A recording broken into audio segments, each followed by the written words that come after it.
सांगानेर स्थित GD international school में वार्षिक समारोह धरोहर का एक भव्य एवं गरिमामय आयोजन किया गया। इस अवसर पर विद्यालय के लगभग 600 छात्र छात्राओं ने भारतीय संस्कृति पर आधारित मनमोहक एवं विविध सांस्कृतिक प्रस्तुतियां देकर दर्शकों को मंत्रमुग्ध कर दिया।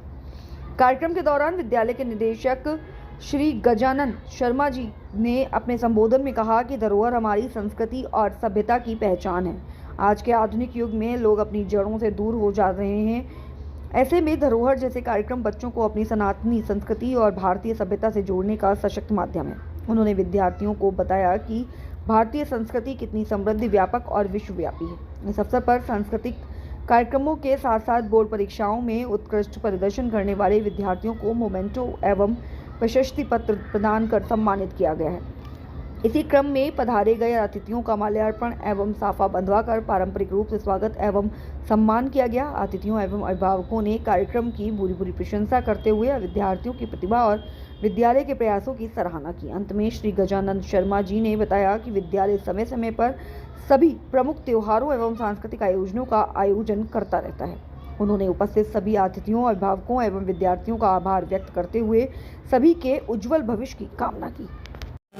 जी नमस्कार। आज 27 दिसंबर 2025 को हमने एसआरएन इंटरनेशनल स्कूल में एसआरएन यूथ फेस्ट का आयोजन किया है, जिसमें हमारे स्कूल के तथा जयपुर के सभी स्कूलों, कई एक स्कूलों से कॉलेज और यूनिवर्सिटी के बच्चों ने पार्टिसिपेट किया है।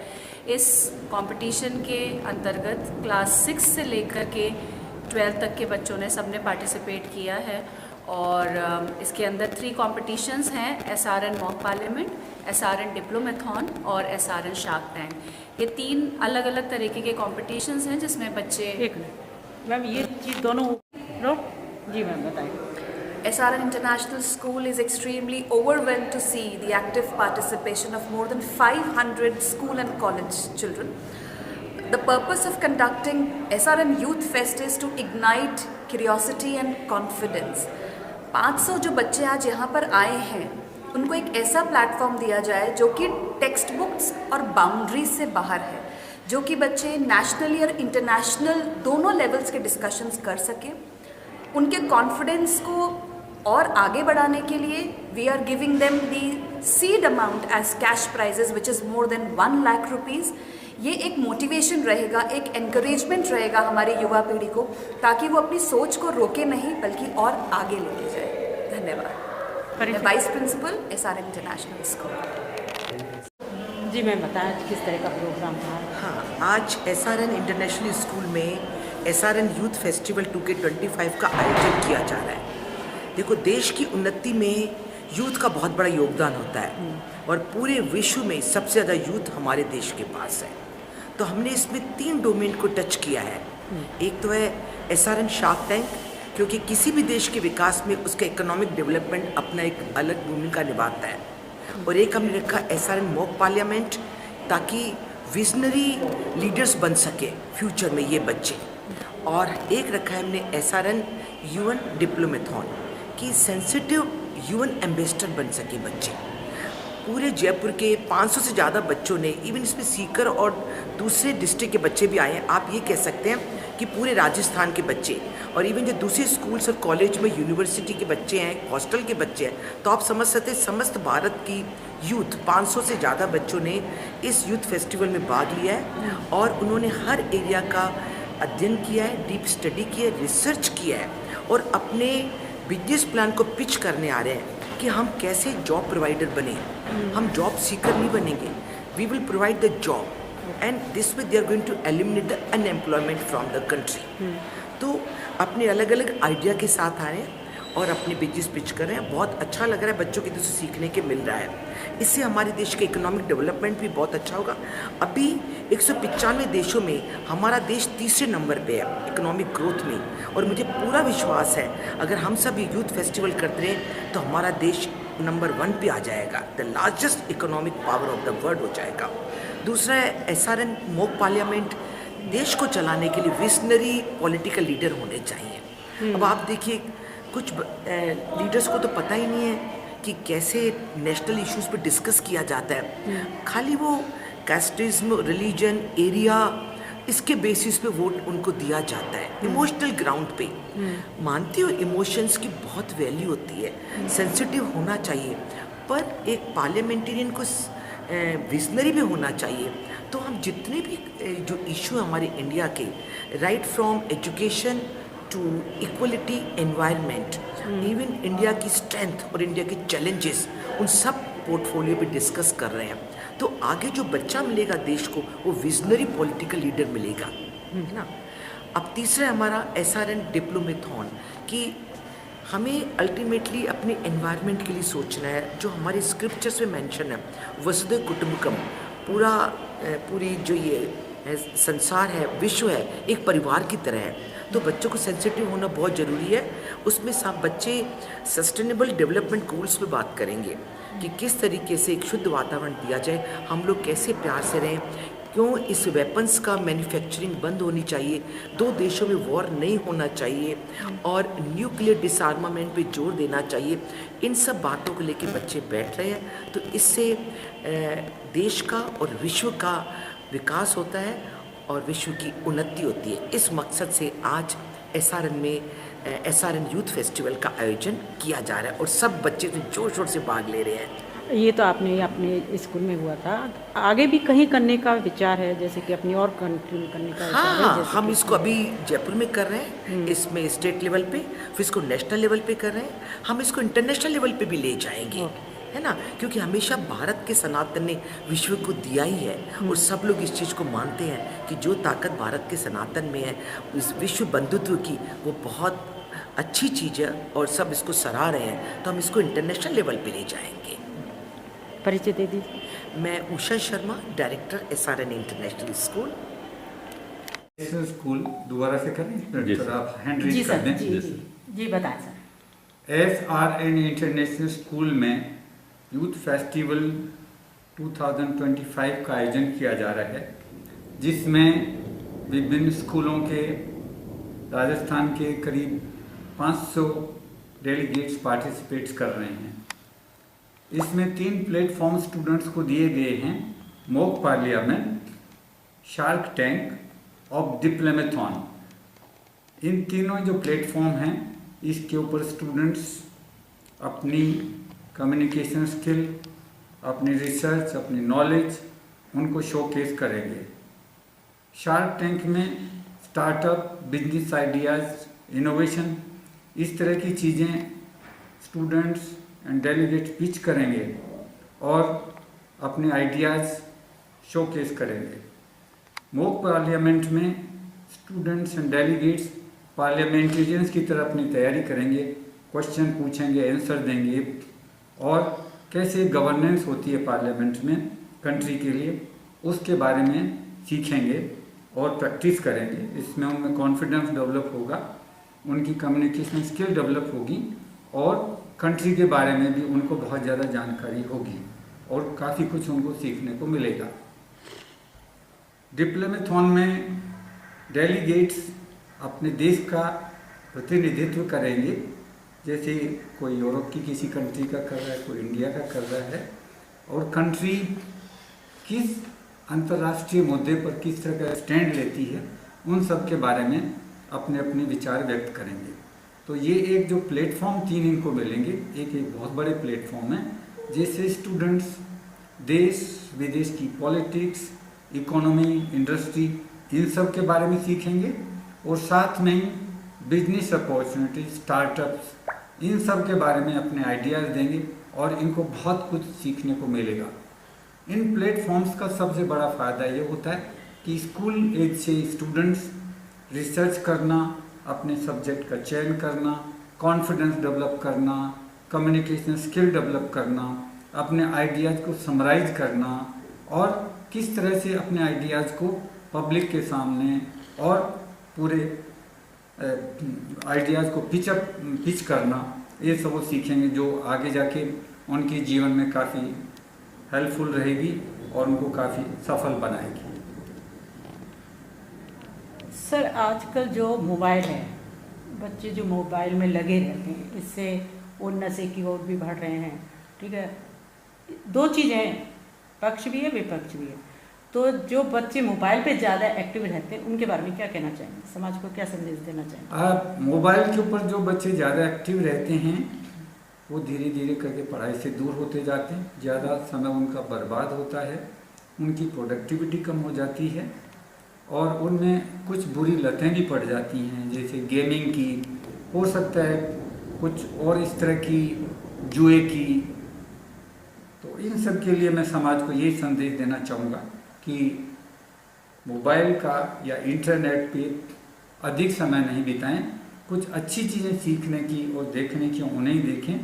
पेरेंट्स को भी इसके ऊपर थोड़ा कंट्रोल करना चाहिए कि बच्चे अनावश्यक रूप से लंबे टाइम तक मोबाइल अपने पास नहीं रखें और उनको एक सीमित समय तक ही मोबाइल दिया जाए, जैसे आधा घंटा 1 घंटा, तो जिससे कि हम मोबाइल के दुष्प्रभाव हैं, एडवर्स इफेक्ट्स हैं, उनको हम रोक सकें। सर परिचय दे दीजिए अपना। मैं रविशंकर शर्मा हूँ, मैं retired chief conservator of forest हूँ और प्रेजेंटली मैं SRN इंटरनेशनल स्कूल का चेयरमैन हूँ।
Will be cost us around 1200 and we'll sell it in 1500, generating the profit of 300 rupees at the per pipe unit. So what is our financial projection for the next 3 years? From the very first year we are profitable, generating the net profit of 20%. In the second year we'll scale it and generating the net profit of 24%. Now in the third year we'll generate a scalable, strengthable company that will generate the net profit of 98 lakh, that is around 28%. The key insights of this financial projection that the gross margin remains same 46.7% across the 3 years. The net profit generates from 20 to 28% and the profit is increased from first to third year. Your time is up. Please conclude your presentation. Now talking about operational and implementational plans. As we are a manufacturing unit, we'll establish relation with marble processing units and obtain certification for our product. Currently, we are focusing over promoting our product through our website, marblite.co.in. Thank you, Shams. Specifically, our startup is about converting marble slurry, a waste material generated from making marble, into an eco-friendly, durable and a cost-effective pipe and make the India a healthy and eco-friendly piping company. Thank you, Shams. तो आपने अपने सामने पूरे datas वगैरह सारे insights हमें show कर दिए, पर आपने अपने आइडिया को प्रैक्टिकली वर्क करते हुए देखा है? Ma'am, specifically in Rajasthan there is an area named Kishangarh, उसमें मार्बल स्लरी टन्स के हिसाब से प्रोड्यूस होती है, तो वहाँ पे ये होता है मैम, लेकिन स्पेसिफिकली पाइप्स कोई नहीं बना रहा, लेकिन उनको फैक्ट्री में जनरेट करेंगे तो ये बन सकते हैं easily. But how are you so sure कि ये प्रैक्टिकली आप जब इसे करोगे तो ये जिस तरीके से आप सोच रहे हो उस तरीके से ये वर्क भी करेगा? क्योंकि मार्बल भी जब मार्बल्स के पाइप बनते हैं जो कि प्रैक्टिकली बन रखे हैं, तो उनको भी पाउडरिश फॉर्म में बना के उसमें मार्बल स्लरी यूज़ होती है, तो it would be like a cement और concrete pipe rather than a marble pipe, because primary raw material cannot be marble. Slurry हम मोस्टली ज़्यादा यूज़ कर सकते हैं क्योंकि as in the drainage and sewage system marble pipes कम use होते हैं, वो हाउस होल्ड्स के लिए ज़्यादा यूज़ होते हैं। तो इसमें सीमेंट और जो आप कह रहे हो कि सीमेंट और फ्लाई ऐश इन सब की क्वांटिटी हम कम रख के मार्बल स्लरी की ज़्यादा रख सकते हैं अगर उसको हम वाटर के साथ मिक्स करेंगे तो। जब आप वो प्रैक्टिकली करना जाएंगे तो वो प्रोडक्ट का स्ट्रक्चर स्ट्रॉन्ग इनफ नहीं होगा। ये एक बार हमने एक मिक्सचर बना के ट्राई करा था, तो सर एज कंपेरेटिवली वो मिक्सचर मोल्ड हो सकता है, मार्बल स्लरी स्पेसिफिकली हो सकती है, लेकिन जो मार्बल कटिंग होती है, जो मार्बल का बेस नहीं होता, वो बनाने में थोड़ा सा मोल्ड करने में हार्ड रहता है। लेकिन slurry like a powder form based है, तो उसको तो कहीं पे भी आप मोल्ड कर सकते हो। जब आपने ट्राई किया तो आपने किस मटेरियल के मोल्ड में यूज किया था? लाइक सर मिक्स करा था, मतलब उसको कि एक मोल्ड होने के लिए मतलब प्रोडक्ट बन सकता है क्या कि उसको हम किसी के ऊपर मिक्स कर सकते हैं, मोल्ड कर सकते हैं, उसको शेप दे सकते हैं किसी पाइप फॉर्म की। तो एज कंपेरेटिवली मार्बल जो रियल है या फिर कोई सीमेंट या कंक्रीट पाइप है, तो स्लरी वो बन सकता है। मार्बल स्लरी से हम पाइप्स बना सकते हैं जो कि इको फ्रेंडली और कॉस्ट इफेक्टिव एंड ड्यूरेबल हो सकते हैं। Okay, thank you. उसमें मार्बल स्लरी यूज होती है, तो it would be like a cement और concrete pipe rather than a marble pipe, because primary raw material cannot be marble. Slurry हम mostly ज़्यादा यूज कर सकते हैं क्योंकि as in the drainage and sewage system marble pipes कम use होते हैं, वो हाउस होल्ड्स के लिए ज़्यादा यूज होते हैं। तो इसमें सीमेंट और जो आप कह रहे हो कि सीमेंट और फ्लाई ऐश, इन सब की क्वांटिटी हम कम रख के मार्बल स्लरी की ज़्यादा रख सकते हैं अगर उसको हम वाटर के साथ मिक्स करेंगे तो। जब आप वो प्रैक्टिकली करना जाएंगे तो वो प्रोडक्ट का स्ट्रक्चर स्ट्रॉन्ग इनफ नहीं होगा। ये एक बार हमने एक मिक्सचर बना के ट्राई करा था, तो सर एज कंपेरेटिवली वो मिक्सचर मोल्ड हो सकता है। मार्बल स्लरी स्पेसिफिकली हो सकती है, लेकिन जो मार्बल कटिंग होती है, जो मार्बल का बेस नहीं होता, वो बनाने में थोड़ा सा मोल्ड करने में हार्ड रहता है। लेकिन slurry like a powder form based है, तो उसको तो कहीं पे भी आप मोल्ड कर सकते हो। जब आपने ट्राई किया तो आपने किस मटेरियल के मोल्ड में यूज किया था? लाइक सर मिक्स करा था, मतलब उसको कि एक मोल्ड होने के लिए मतलब प्रोडक्ट बन सकता है क्या कि उसको हम किसी के ऊपर मिक्स कर सकते हैं, मोल्ड कर सकते हैं, उसको शेप दे सकते हैं किसी पाइप फॉर्म की। तो एज कंपेरेटिवली मार्बल जो रियल है या फिर कोई सीमेंट या कंक्रीट पाइप है, तो स्लरी वो बन सकता है। मार्बल स्लरी से हम पाइप्स बना सकते हैं जो कि इको फ्रेंडली और कॉस्ट इफेक्टिव एंड ड्यूरेबल हो सकते हैं। Okay, thank you. Switzerland strongly supports multilateral cooperation, sustainable development and innovation guided by responsibility and ethics. Switzerland's economic strength lies in its diversification. Innovation is the backbone of Switzerland's economy. With one of the highest investments in research and development per capita, Switzerland fosters close cooperation between universities, the private sector and the government. This model has made Switzerland a global hub for technology, life science and fintech, which also ensuring long-term economic sustainability. Trade remains central for Swiss prosperity. Despite not being a part of European Union, Switzerland maintains strong trade partnership through bilateral agreements, promotion open market by protecting domestic interests. This balanced approach strengthens supply chains and reinforces economic resilience in time of global events. Switzerland encourages collaboration between governments, the private sector and international organizations to create resilient and equitable systems. Together we can transform shared challenges into shared goals. Thank you all. Thank you. You still have 5 seconds remaining. Okay. 2 viewers would be today. Delegates wishing to ask point of information to the delegate of Switzerland, please raise your hand. And put this.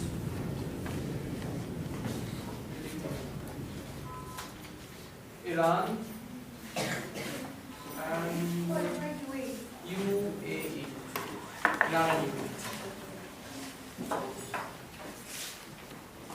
How does Switzerland promote multilateralism in international cooperation?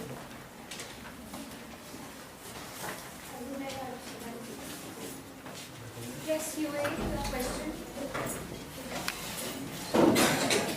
The price of healthcare and anything, for example, groceries, is quite expensive for the residents of Switzerland. What is the government doing for this?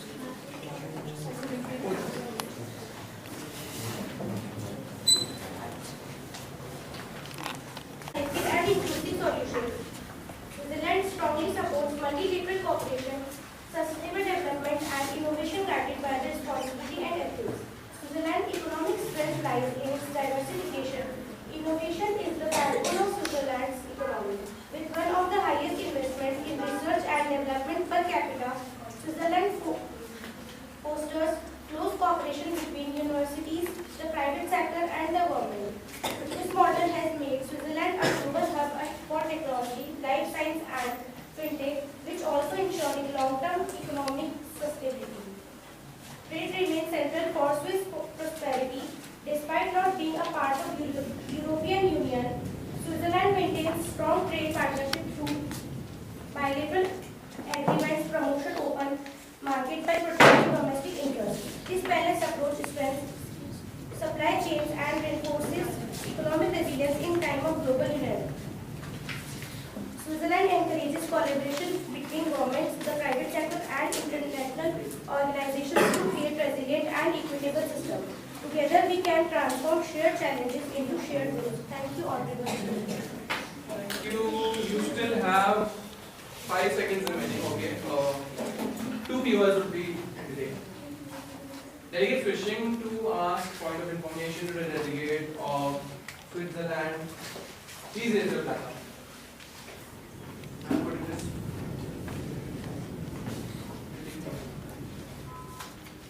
Iran and UAE. Iran. How does Switzerland promote multilateralism in international cooperation?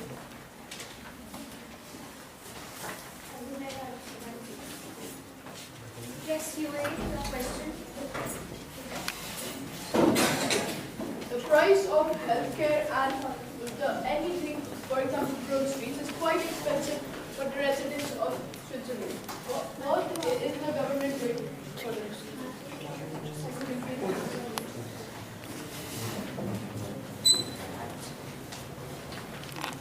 इसका वर्णन किया, उस case के बारे में फिलहाल मेरे पास कुछ खास जानकारी है और मैं इस बात के लिए क्षमा प्रार्थी हूँ कि इस देश का नेता प्रतिपक्ष होने के नाते मेरी जिम्मेदारी है कि हर केस की जानकारी रखूं, मगर इस समय मेरे पास उस केस की जानकारी नहीं है। मैं इसके लिए उसकी मुझे पहले से उम्मीद थी।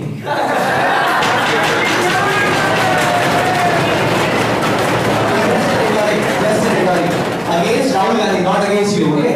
Right. इस सवाल का जवाब फिलहाल मेरे पास। Kindly sir. Okay, thank you very much. Next speaker is this Raghav Chetta. चड्डा साहब, आप तो कुछ फैक्चुअल बात करेंगे शायद। करे बिल्कुल, सुनने के लिए हम तत्पर हैं। You need mic.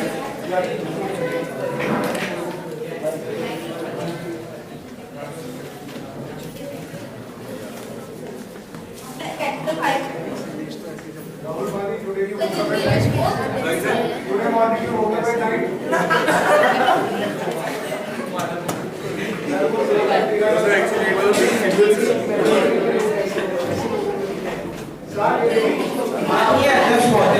आदरणीय सदन, समय कम होने की वजह से हम सीधा मुद्दे पर बात करें। बीजेपी पूरे देश में अफवाह फैलाने में इतना जुटी हुई है कि भूल चुकी है कि शहरों का नाम बदलने से नहीं, देश में काम करने से करता है। अलीगढ़ को हरिगढ़ और इलाहाबाद को प्रयागराज करते रहने से देश में बेरोजगारी कम नहीं हो जाती, जो आज भी देश के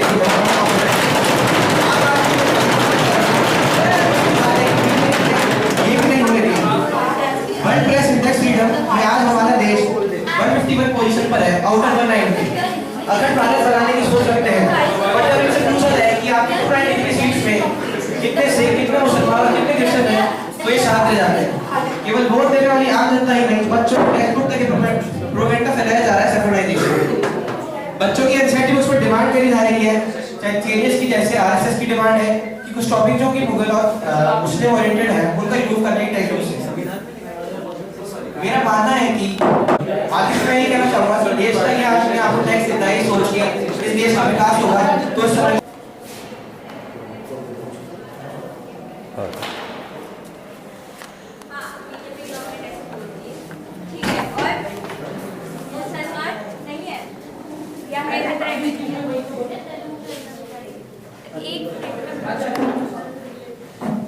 हाँ बताओ। मैंने अपनी स्पीच में यही तो बोला कि चाहे हिंदू लड़की के साथ रेप हो या मुसलमान लड़की के साथ, लेकिन खतरे में सिर्फ हिंदू है, ये कटाक्ष में बोला। और आपने एक और बात बोली थी कि मुसलमान कम हो रहे हैं, क्या ऐसा बोला था, कम्युनलिज्म से हाँ, कम्युनलिज्म की देश का एक प्रधानमंत्री ही चलती फिरती कम्युनलिज्म की इमारत है। कैसे तो सबको पता है कैसे, मतलब आपको ये बात पता है ना कि इंडिया की ऐसी कंट्री है जहाँ मेजॉरिटी कम हो रही है और माइनॉरिटी बढ़ रही है। बाकी हर देश में माइनॉरिटी जो है वो और कम होती जा रही है, मेजॉरिटी और मेजर होती जा रही है। मेजॉरिटी अभी इतनी ज्यादा है कि जितनी कम हो रही है उससे ज्यादा कुछ फर्क नहीं पड़ रहा। माइनॉरिटी कौन है देश की? मुसलमान, क्रिश्चियंस, तो उनके वो बढ़ रहे हैं, लेकिन ऐसा नहीं है कि हिंदू बहुत कम हो रहे हैं और हिंदू का अस्तित्व मिटने वाला है इस देश से। तो डिक्लाइन तो नहीं, पर ऐसा हो भी रहा है अगर देखा जाए तो। आप एक बार वो देखना पॉपुलेशन का ग्राफ कैसे जा रहा है। बांग्लादेश देख रहे हो कि नहीं? बांग्लादेश बड़ा वही है यार। बांग्लादेश तो उसमें तो मेजॉरिटी ही मुसलमान है ना। हाँ, तो वो मार नहीं रहे क्या उनको हिंदुओं का भी? That's different. हाँ, प्रेमचंद बैरवा।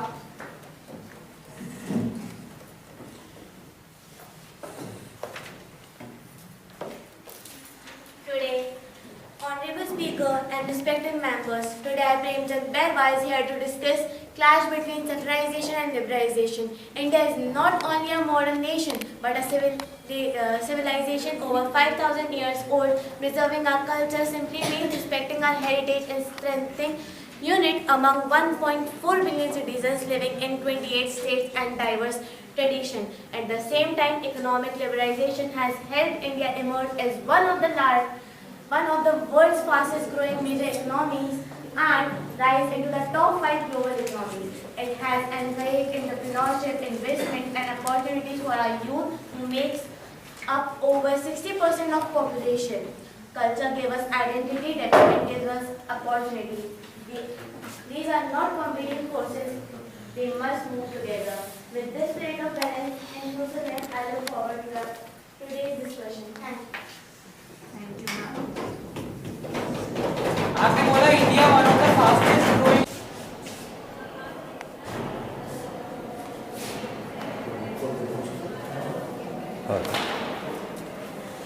हाँ, बीजेपी गवर्नमेंट ऐसे बोलती है।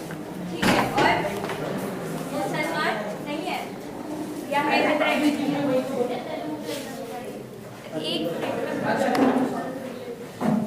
हाँ, बताओ।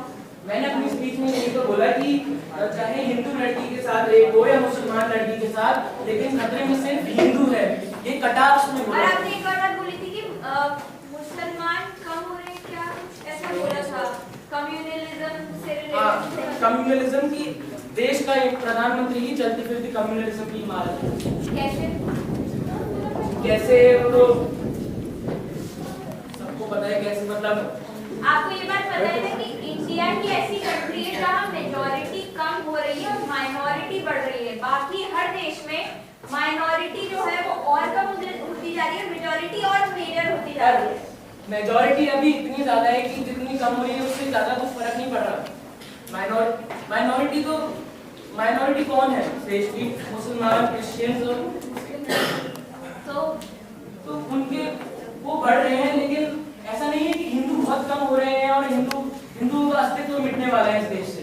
तो डिक्लाइन तो नहीं, पर ऐसा हो भी रहा है अगर देखा जाए तो। आप एक बार वो देखना पॉपुलेशन का ग्राफ कैसे जा रहा है। बांग्लादेश देख रहे हो कि नहीं? बांग्लादेश बड़ा वही है यार। बांग्लादेश तो उसमें तो मेजॉरिटी ही मुसलमान है ना। हाँ, तो वो मार नहीं रहे क्या उनको हिंदुओं का भी? That's different. हाँ, प्रेमचंद बैरवा।